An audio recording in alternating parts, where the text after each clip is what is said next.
Bon matin tout le monde, bienvenue dans On Jase de chasse de pêche de plein air avec moi-même, Steph Monette, j'espère que vous allez bien. Quand je fais ça, c'est parce que je regarde comment je vais me préparer et qu'est-ce que je vais vous dire.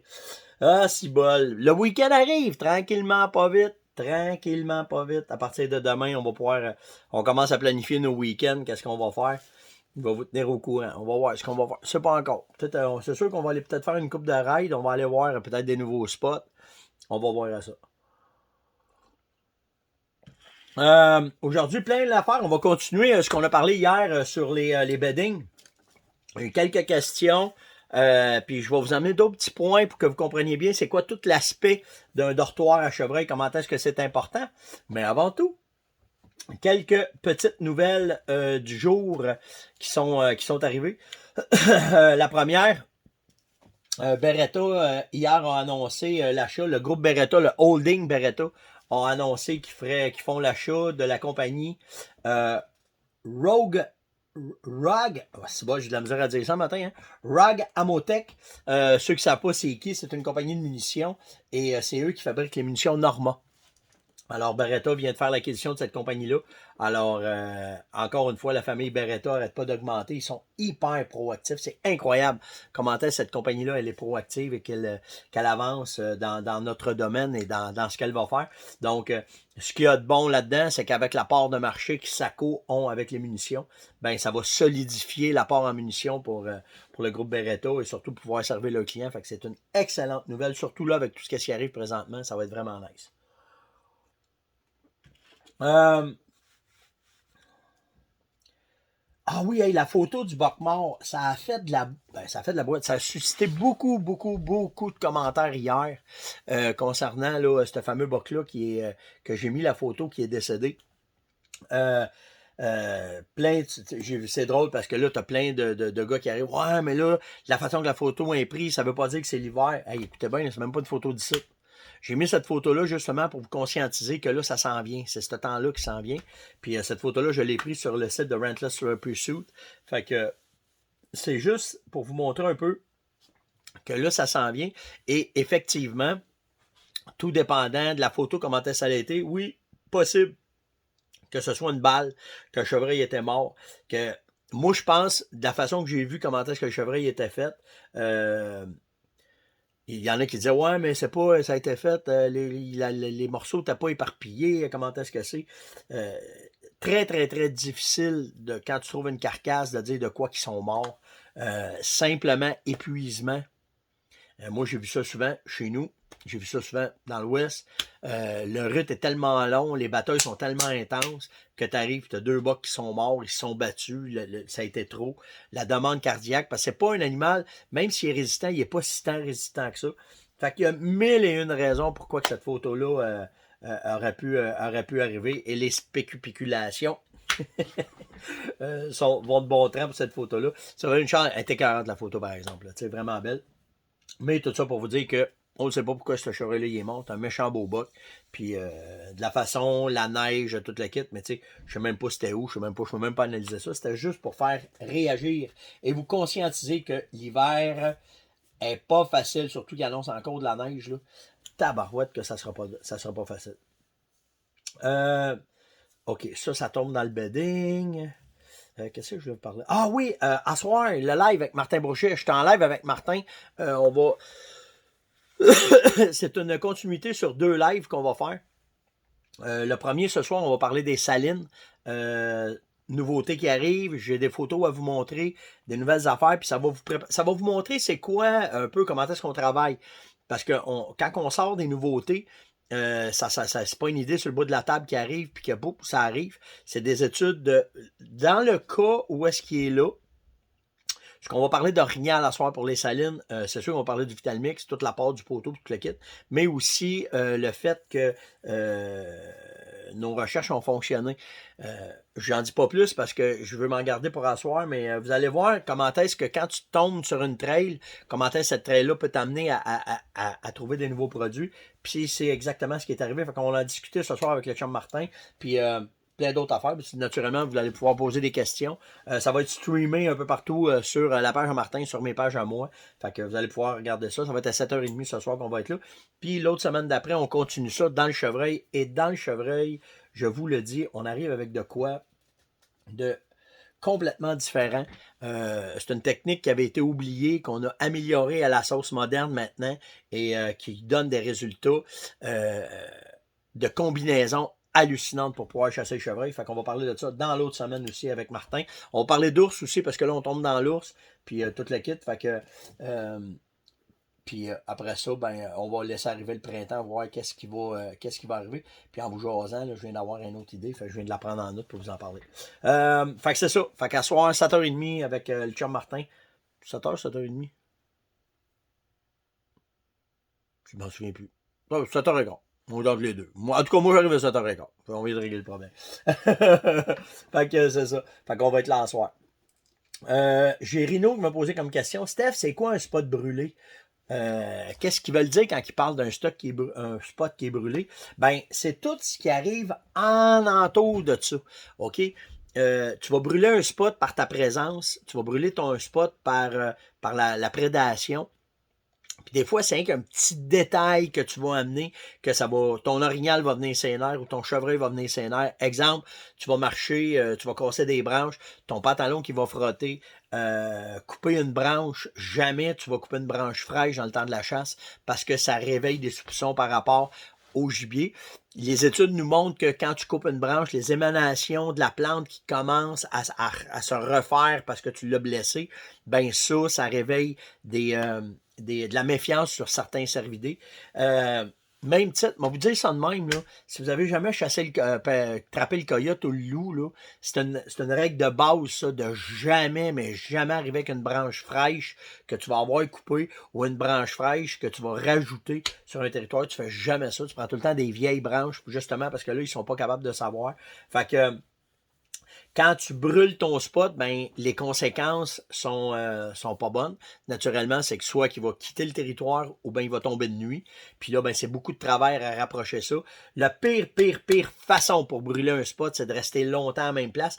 Puis tu sais, quand je vous ai parlé du bedding hier, quand même le chevreuil a découvert ça, que quand il reste couché trop longtemps à la même place, il laisse des odeurs, ça laisse de l'aide aux prédateurs. C'est la même affaire pour nous. Imaginez dans leur tête comment est-ce que ça peut aller vite. Qu'est-ce que nous autres, quand on reste trop longtemps à la même place, les odeurs qu'on reste à terre, puis comment est-ce que c'est. Puis c'est tellement important, les odeurs. Vous n'avez même pas idée comment est-ce que ça change la façon d'un gibier de changer de place, d'habitude. Meilleur exemple, là. Un autre exemple pour vous faire réaliser ça, là. T'arrives chez des amis, là, puis ils ont un chien, puis toi, t'as un chien. Le chien, il arrive sur toi, là, il jamme sur toi, puis il te sent, puis il te sent, puis il te sent, puis il te sent, puis il te sent. Puis toi, tu penses que ton linge était propre, qu'il n'y avait rien qui va faire ça. Fait qu'imaginez en forêt, la moindre indice que tu contrôles pas tes odeurs, c'est impossible de tout enlever, les odeurs. Mais de contrôler vos odeurs, c'est primordial. Ah, moi, si tu fais pas attention à ça avec le vent, ça n'a pas rapport. C'est quand tu passes, qu'est-ce que tu vas laisser là. Il y a deux façons de travailler les odeurs. Il y a quand tu es assis pour regarder un endroit, pour que là, tu vas chasser un endroit, que là, le gibier va arriver, que tu vas confronter, puis que là, tu vas contrôler ton vent par rapport à tes odeurs. Mais quand tu te déplaces, une fois que tu n'es plus là, tu n'as pas idée ce que ça va laisser comme indice au gibier, puis comment est-ce qu'il va virer de bord. Tu n'as pas parti là-dessus, mais on va vous le compter. À un moment donné, là, je chasse au Michigan. OK, je suis au Michigan.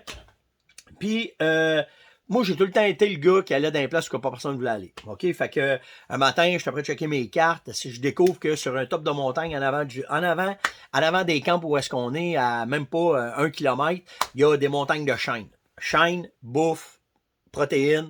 C'est sûr qu'il était pour avoir du chevreuil là. Fait que moi, ce que je fais, il y a une rivière qui nous sépare.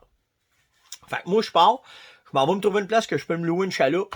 Embarque dans la chaloupe, mets mon arc dedans, traverse avec la chaloupe, je fais le 5, 600, 700 mètres en bateau, parque le bateau au bord, là, pogne le bout, je m'en vais voir. Une pépinière à chevreuil. C'était hallucinant.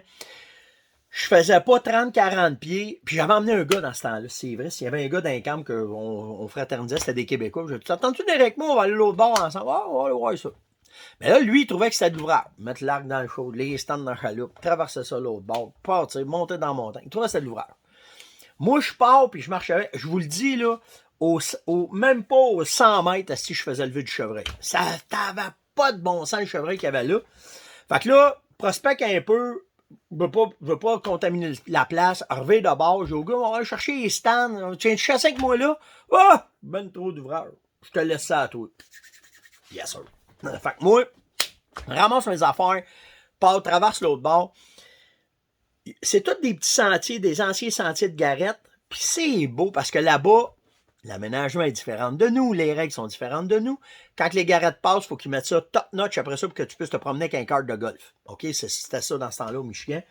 Fait que là, c'est beau, c'est du gazon, des trails de gazon, du trèfle, de la bouffe, des chaînes, tout était là. Fait que moi, ce que je fais, c'est que je prospecte en marchant. Puis, j'arrive à un croisement de 3 chemins. OK? Un qui monte de même, puis un qui est de même en flanc de montagne. Puis juste sur le coin, il était un méga chaîne avec plein de branches. Fait que je dis, je vais monter mon stand là-dedans, je vais me cacher dans le milieu des arbres pour camoufler ma silhouette. Moi, chasser là. Pendant que je monte mon stand, je t'apprends à monter mon stand, je me tourne la tête. Il y a un beau 8 pointes qui me regarde dans le flanc de montagne. Je fais là, lui. C'était malade, le chevreuil qu'il y avait là. Tout ça pour vous dire les odeurs. N'oubliez pas, là. OK? Moi, là, quand j'ai prospecté, j'ai monté dans le trail, là. Quand je suis arrivé au bout, j'avais mon stand sur ses épaules, j'avais mon arc. Je suis arrivé en dessous du chêne, j'ai monté mes pédales, monté mon stand. Tout de suite, j'ai monté. Fait que je suis parti du bateau, j'ai marché, mettons, 300-400 mètres, 300-400 mètres, j'ai été me mettre mon stand, puis tout de suite, passé un qu'une fois. Un qu'une fois, OK? Là, je suis assis dans mon stand, je finis tout de monter ça, m'assis dans mon stand, là, j'attends. Puis, je le sais que le meilleur stand, c'est le stand du soir, OK? C'est lui le best. Là, je suis assis, puis j'attends. Je te vois arriver 8 chevreuils en queue leu en arrière de l'autre. Ils vont s'emmener dans le flanc de la montagne. Ils ne marchent pas dans le trail, ils marchent dans le bois. Mais ils vont traverser la trail de gazon là, que j'ai passé dedans. Quand elle traverse la femelle et qu'elle se met le nez dedans, elle break où j'ai passé une fois. La regarde. Je la vois faire la capote. Elle descend. Les 7-8 chevreuils, ils ont fait ça. Ils sont arrivés, ils ont tout viré de bord. Sauf un. Petite femelle d'un an et demi, en partie. Elle a senti. Qu'est-ce que c'est ça? Je connais pas ça. Elle a monté dans mes traces, puis elle s'est emmenée faire un tour de mon stand. Là, elle s'est levée la tête. Puis là, elle m'a vu. Là, bougeait pas. Là, elle est partie. Fait qu'imaginez, j'ai passé une fois dans un territoire vierge, où est-ce qu'il n'y avait pas de pression de chasse, où est-ce que le chevreuil savait qu'il y avait du prédateur.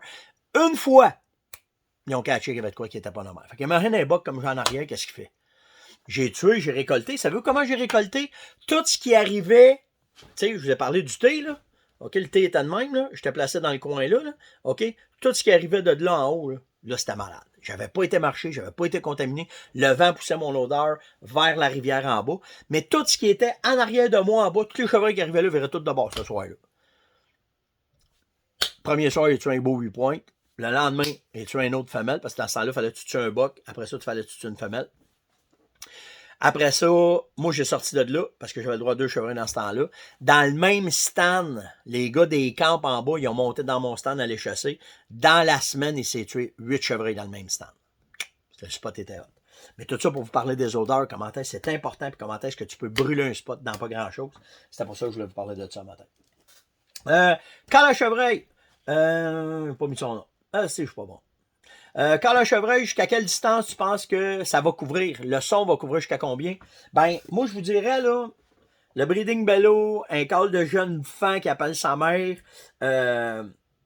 grunter, on va vous dire ça bien simple. C'est pas scientifique. Quand je suis sur le balcon chez nous l'été, là, je les entends se parler. Moi, ma vision, là, ici en avant, 300 mètres. Fait que si moi, j'entends 300 mètres en entour, ben, je les vois là, quand ils se calent, là. OK? Imaginez un chevreuil. Moi, je vous dirais, là, un grunt, là, facile, en bon vent, pas quand il vente, c'est corné bœuf, là, mais situation parfaite, là, pas de vent, ça porte, tout le kit, facile, 400-500 mètres, ils vont entendre grunter, ils vont venir voir.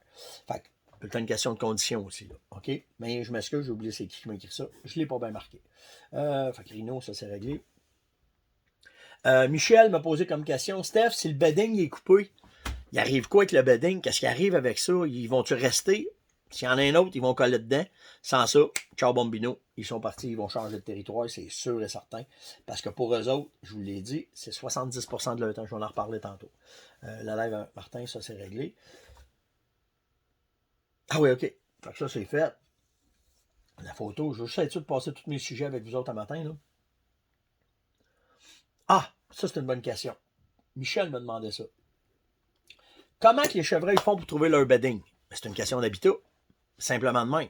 Puis, je te l'ai dit, ça leur prend de quoi que quand ils vont être installés, qu'ils puissent utiliser le 300 en même temps s'ils veulent décider de dormir un peu. Fait que c'est vraiment une question d'habitat. Mais là, ce que je vais vous parler, je suis capable de faire un lien directement avec ça. OK? La continuité du bedding hier que je vous ai parlé. Pourquoi que les dortoirs sont importants? Puis qu'est-ce qu'il y a dans les dortoirs? Je vous ai dit qu'ils passaient 70% de leur temps dans les dortoirs. OK? Pourquoi qu'ils restent couchés? Pourquoi qu'ils utilisent les dortoirs tant que ça? C'est pas que pour dormir, parce que je vous l'ai dit, ils ne dorment pas beaucoup d'une journée. C'est par séquence, puis ils vont bouger, puis ils vont changer de place. Mais, faut qu'ils se couchent. Faut qu'ils se couchent pour deux raisons. Pour mâchouiller la bouffe, puis la digérer. Ils ont 4 estomacs. C'est un ruminant. Fait que c'est à cause de ça qu'il faut qu'il y ait du temps pour se coucher comme une vache. Enfin, qu'une vache. Il va se coucher, puis là, il rumine. Mais quand il rumine, il est assez bien relax, puis là, ben, il regarde qu'est-ce qui se passe, puis il va digérer. Normalement, en se levant, première affaire qu'il fait, il va pisser puis il va déféquer. Fait que ça te donne déjà un indice. Quand tu trouves bien du crottin, ben ça te donne un indice que c'est un bedding. Puis là, ce qu'il faut comprendre, c'est que c'est tout le temps par rapport à ce que tu me posais comme question, Michel, qu'ils vont utiliser leurs 3 sens. Fait que s'ils ont un endroit que le vent est pour eux autres, que leur vision est correcte, puis qu'ils peuvent entendre parce que c'est sale, ils vont se sentir en sécurité, puis là, ils vont bêder là, pour digérer et pour dormir. Par contre, ce que nous autres on fait, et là, vous n'aurez pas entendu parler de ça souvent, c'est qu'on va leur en créer des beddings. On va en faire. Parce qu'un chevreuil, ça ne veut pas dire que ça y prend 2 km par 2 km de bois sale, pour être certain. Des fois, ça y prend juste une petite patch, bien simple. Une place, ils aiment beaucoup, beaucoup se coucher sur quelque chose qui va les protéger en arrière d'eux autres. C'est instinctif. Moi, j'ai découvert ça quand j'étais dans l'Ouest canadien. Parce que ils se plaçaient pour avoir le vent dans le dos, puis ils se couchaient à la base des belles de foin. Parce qu'il n'y a pas de bois, il n'y a pas rien. Fait qu'ils se couchaient. Les belles de foin là-bas, là, c'est pas une belle de foin de 2 par 2, là. C'est des belles de foin, là. Ça a quasiment 6 pieds de haut par 6 pieds de large. Des grosses belles rondes, là. Les chevreuils, là, il se couchait à la base de ça. Il était couché là, lui, puis il attendait. Il se plaçait, pognait le vent, il voyait avec ses yeux, puis il attendait qu'est-ce qui arrivait.